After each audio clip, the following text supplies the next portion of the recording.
Okay, midsegment of a triangle connects the midpoints of two sides. So every triangle has three, and it forms a little inner triangle inside the bigger triangle. It's called the midsegment triangle. Here's where they are. So here are your midsegments. And this triangle will be MP. That's a midsegment. It goes from midpoint to midpoint. And I know these are midpoints because these two pieces surrounding it are marked congruent. MP, PN, and MN are midsegments. There are three, and they have some special properties. Do you need pencil? If you look at the next part, so the theorem part of it, these midsegments are special because they are parallel to the side that it's like directly across from, and they are half as long. So if you look at this triangle, remember those little arrows? Those do not mean congruent, they mean parallel.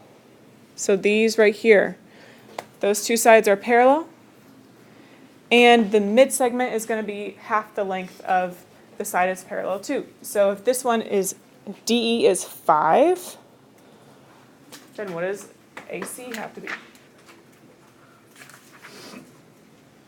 What is AC? If this is half the length? 10. So parallel, half the length. That's the two things I need you to know. Cool. We are going to do some examples, and this first one, we're going to do a lot of review of things that we've done before, so that'll be good for you. In triangle JKL, show that the midsegment, MN, because it's going from midpoint to midpoint, is parallel to JL, and that it's half of JL, so also show that it's half the length. Okay, to show that it's parallel, you have to know something about the slopes. Do you guys remember what we need to know about the slopes for them to be parallel? Same slope. So for things to be parallel, have to have the same slope. So you have to show me that they have the same slope. And I'm about to write down M a bunch of times, so when you see me write M, just remember M stands for slope.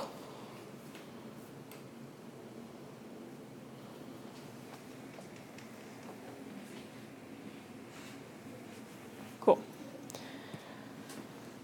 Let's go to our triangle now, and we need to find the slopes of MN and JL. Best way to do that is to make a slope triangle. So let's go to MN. And I would actually, I know that some of you can do this without making the triangle. I would encourage you to do the triangle because we're going to use it later anyways when we find the distance. So you might as well. So slope triangle for MN. Remember, slope is rise over run. So I need my rise. My rise is 1. My run is 1, 2, 3, 4.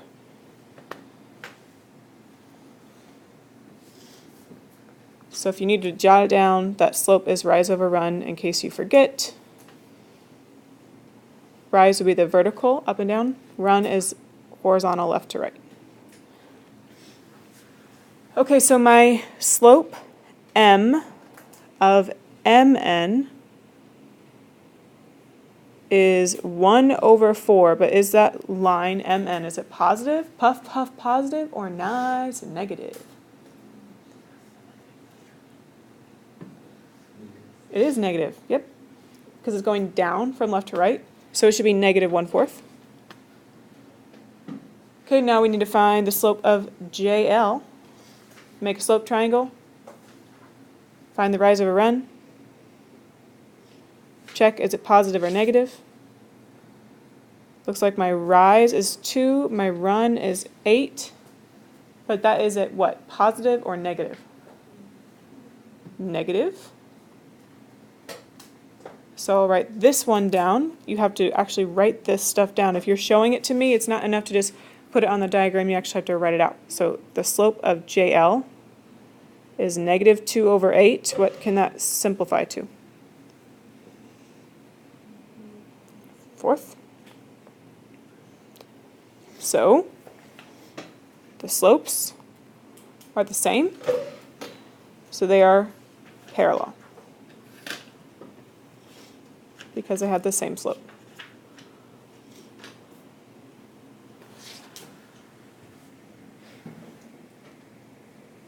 Okay, it's a good thing we made those slope triangles because now we're going to have to use them. You have to show that MN is half of JL. And if you remember, this is back from like the very beginning of first semester. You could figure out what are these points and use distance formula to find the distance. I wouldn't do that. What is a faster way? You have triangles already. Specifically, these are right triangles. What's a faster way? Does anybody remember? What's the thing that we can use to find the distance if we have right triangles? I know someone has it. Some kind of theorem. Got nothing.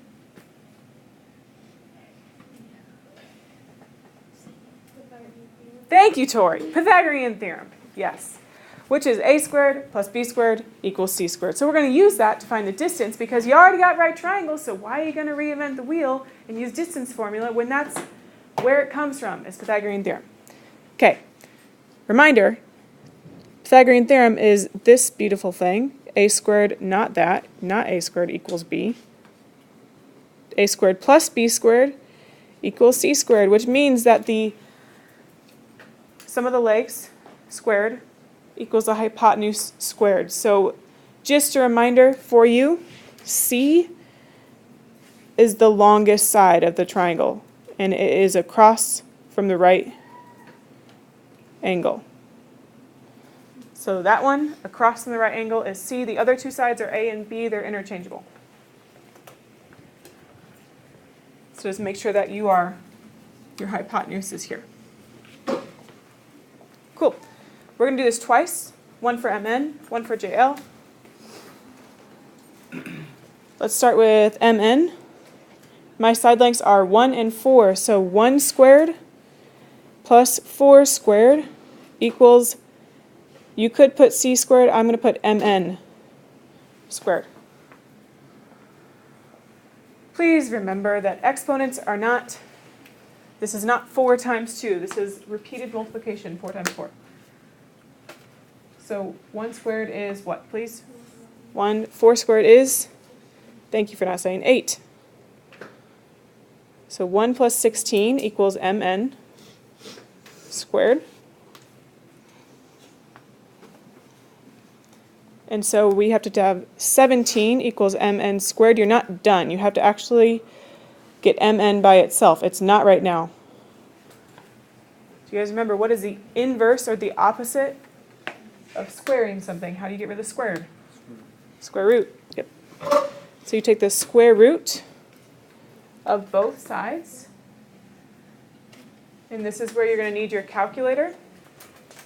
If you have one of mine, or a scientific one that looks like this, a TI-30X, or something similar, you're looking for the root, the radical sign.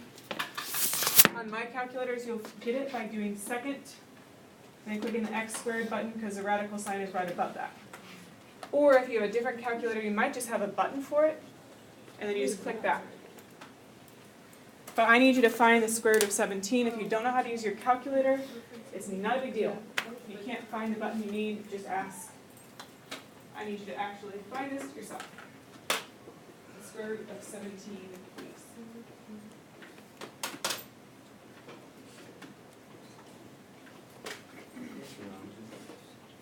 We're on to the 10th. You find it first?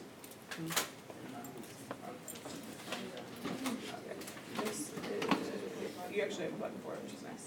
Here. And then it was tough. Dylan, what we get? 4.1. 4.1, round to the 10th. So MN is 4.1 approximately, which is why I'm going to use these squiggly equal sign, because you rounded it. Okay, now you gotta do the same thing to find the length of JL. So 2 squared plus 8 squared equals JL squared. Can you go ahead and do that one? So that would be 4 plus 64.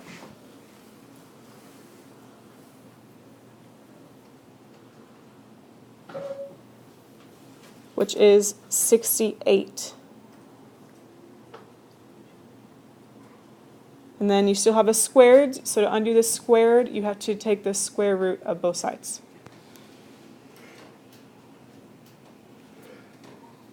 Please type in your calculator what's the square root of 68, round to the 10th, which would be 1 decimal place.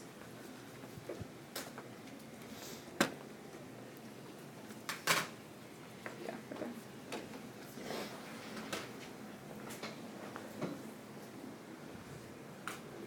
Reese, what do you get? JL, yeah. 8.2. So JL is approximately 8.2. So look at your lengths. Yes, we can say that MN is half of JL because it's double the length JL is. If you've done this work, you've shown it to me. So the other two are like faster algebra ones. These coordinate ones take a little bit more time. That's good for you.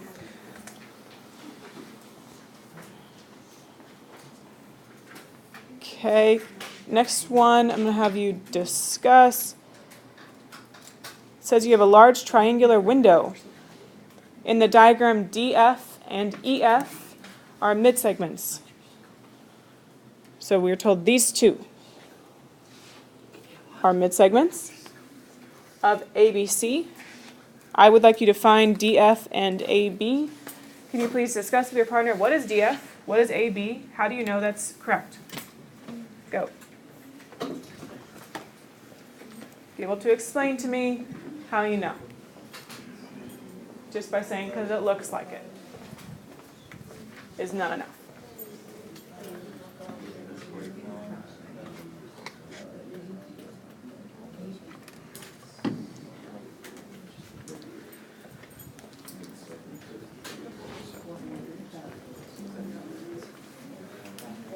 Okay, let's get back together in 3, 2, 1, 0. Megan, what do you have for DF? Okay, and how do you know that DF is going to be 45?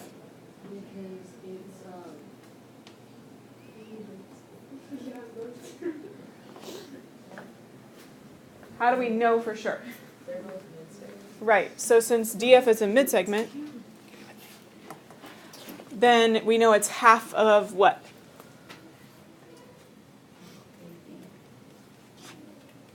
Not AB. Like the distance. Yeah, so this one actually, BC, it's half of 90. Okay, so because you know it's a midsegment, you know it's half. Let's move on to AB. Luke, what is AB going to be? 90. How do you know it's 90? Since D is side, because they're all mid-segments. Mm-hmm. And they're in ABC, they're half of ABC. And then Right. Cool. Yeah, you got the midsegment, so you know it's double that.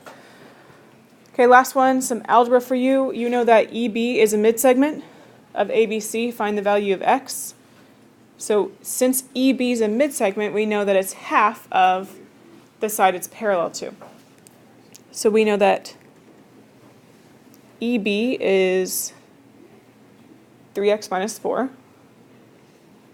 It is half of the side that is 4x plus 16. Can you please go ahead and solve that equation, find what the value of x would need to be?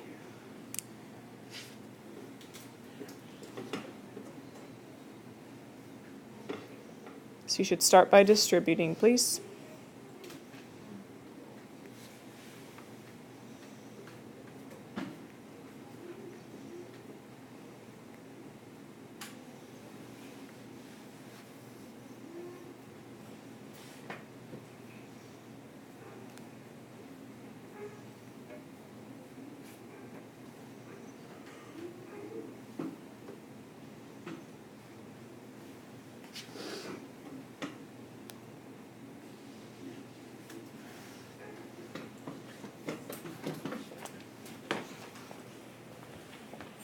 Whenever you're done, can you please make sure that you answer the essential question, which is, what is true about midsegments of triangles?